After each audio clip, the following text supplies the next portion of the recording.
Merci pour la fidélité na bino tout koba journal oyo ministre Luzolo Bambi Lesa azalaki na 8e forum ya Renadoc avec un partenaire idéologie bolanda ba image ya Jojo Lukushi.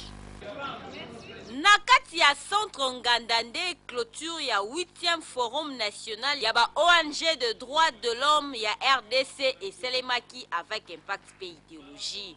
Ezalaki na présence ya Luzolo Bambi ministre ya justice et droits humains, ambassadeur ya Pays-Bas pe bourgmestre ya Kintambo. Babanaki forum oyo banda mardi pe bayaki kosilisa yango lobi jeudi. 93 délégués ya ba ONG ba utaki na 11 provinces ya Kinshasa pe ba misusu ba utaki na Belgique yango la bomoni présence ya ambassadeur ya Pays-Bas.